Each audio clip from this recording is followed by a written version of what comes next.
Okay, so naka-ready na ang ating demo 2. Step number 1. Step number 1. Babasahin niyo po yung kamay niyo. Alamang, basahin ang kamay. Hindi po yung buong katawan. Kamay naman po, ha? Baka maligo na kayo. Pagligo na po yun. Basahin ang kamay. Step 1 po yung basahin ang kamay. Step 2 po, basahin natin yung tubig.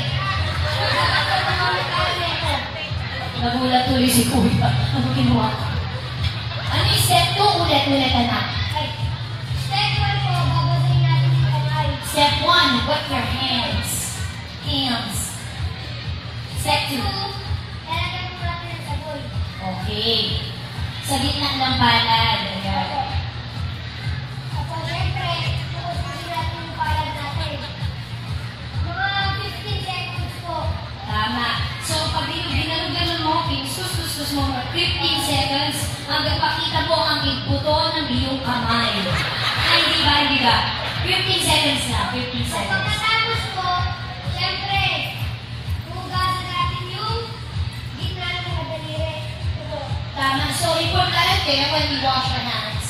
Not just the palms or yung palad po. Pati po yung mga gilid ng daliri, mga dulo ng daliri, kung mahaba ang kuko, pati yung loob ng kuko, kung malaka, bila ang kuko, pati yun. Dapat po, siguraduhin natin malinis yung kamay natin. Tama. At pagkatapos po, yung likod ng kamay, dito po. Ayan, importante yan. Nakakalimutan po natin ito.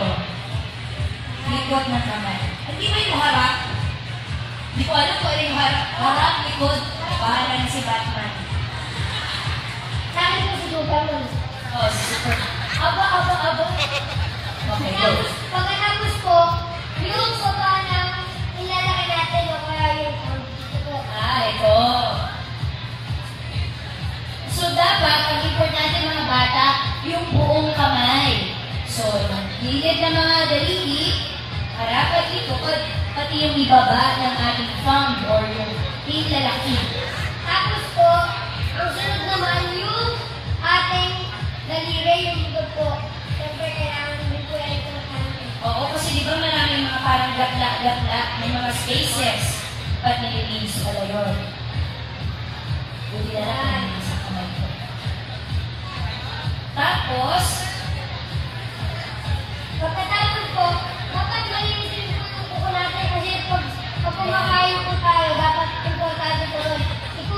Ikakamot po natin sa palad natin para malinisin po. yun pala yung trick. Ikakamot sa palad.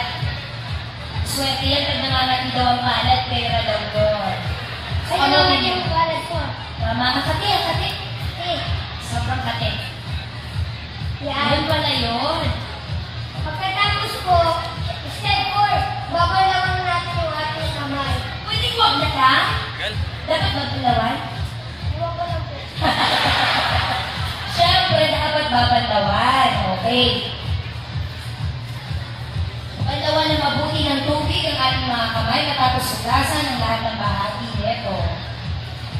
At ang step 5, Step 5, pupunasan po natin ang kaya ng tissue po o kaya towel. okay. Hindi pwede sa katabi. Dapat t-shirt, hindi pwede ganyan-ganyan. Wag. Baka madumi rin yung ano eh, damit. Matali yung bata ito. Baka nga naman daw Step yung paghugas. Tama. So, ulos ang kamay at ng bahagi, maayos, malinis, badlaw, tutuyuin. Okay. Ayan, malinis na. Pakita mo sa kanila ang iyong mga malinis na kamay. Ayan. Palakpakan natin si Sejan. Diba? Easy lang ang tama at wastong paghugas ng kamay. Alright. Huwag niyo pong kakalimutan. Ugaliin niyo pong maghugas ng kamay bago kumain. Pagkatapos niyo pong maglaro o kaya pagtapos niyo pong lumabas ng bahay.